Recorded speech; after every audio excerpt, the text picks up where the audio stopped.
लिए विकास इवोल्यूशन का रास्ता चुने। मेरे सामने दो रास्ते थे।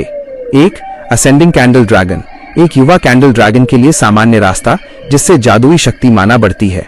दो, माइनर कैंडल ड्रैगन, एक साधारण रास्ता जिससे इंद्रियां तेज होती हैं और फुर्ती बढ़ती है। तीसरा रास्ता था डिग्रेडेड कैंडल ड्रैगन, जो एक हटकर विकास का रास्ता था। ये रास्ता तब खुलता है जब कोई लंबे समय तक बहुत कठिन हालात में जिंदा बच जाता है। इससे जीवन शक्ति और फुर्ती तो बहुत बढ़ जाती है, लेकिन जादुई ताकत और शारीरिक बनावट सीमित हो जाती है। सामने आए विकल्पों को देखकर मुझे समझ आया कि हर 20 लेवल पर एक नया पड़ाव आता है। आगे बढ़ने के लिए विकास जरूरी है। अभी मैं सोच ही रहा था कि तभी पीछे से एक भयानक दबाव महसूस हुआ। बचने की मेरी सारी इंद्रियां चौकन्नी हो गईं। मैंने आसपास देखा और पता नहीं कब कम से कम 20 कोड़ो जानवरों ने मुझे घेर लिया था।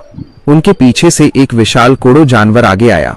उसका पूरा शरीर डरावना और खून जैसा लाल था। वो कोड़ो जानवरों का लीडर था, लेवल 88, जो एक दुर्लभ और ऊंचे दर्जे का राक्षस था। उसकी ताकत देखकर मेरी रूह कांप गई। ये साफ तौर पर एक जाल था। लीडर ने मुझे जानबूझकर फंसाया था। मुझे समझ नहीं आ रहा था कि मेरी इस जीव से क्या दुश्मनी थी। वो अचानक मेरे पीछे क्यों पड़ा था? तभी मुझे याद आया, अगर कमजोरी दिखाओगे तो कुछ। अभी मुझे याद आया, मैंने दिमाग से बात करने की शक्ति का इस्तेमाल किया।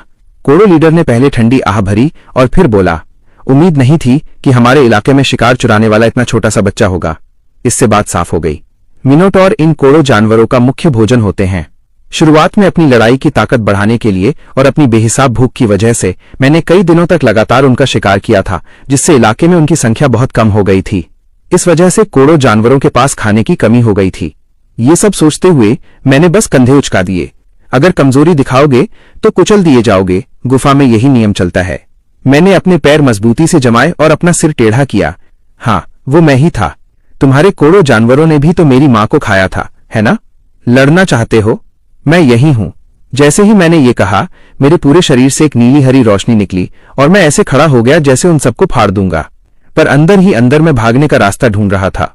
कोड़ो लीडर को उम्मीद नहीं थी कि उसके एक दांत के बराबर का ये जीव इतनी ढिठाई दिखाएगा। वो दहाड़ा और एक खास शक्ति का इस्तेमाल करके पलक झपकते ही मेरे सामने आ गया। उसी समय आसपास मौजूद दर्जनों जानवरों ने एक साथ दहाड़ मारी और मुझे ऐसा लगा जैसे मेरे हाथ पैर सुन्न हो गए हों। मैं 1 इंच भी नहीं हिल पा रहा था। मुझसे इतने ऊंचे लेवल वाले जानवर का एक बार ही मेरा खेल खत्म करने के लिए काफी था। उस पल मेरे दिमाग में कई तरकीबें आईं, पर सब बेकार थीं। कोई रास्ता नहीं बचा था। तभी अचानक कहीं से नीली रोशनी का एक खंभा आया और उसने उस अनजान कोड़ो लीडर को पूरी तरह निगल लिया। पास खड़े कोड़ो जानवरों को चिल्लाने तक का मौका नहीं मिला और वे वहीं राख हो गए। जैसे ही वो गर्मी कम हुई, दूर से भारी कदमों की आवाज आने लगी। ऐसा लग रहा था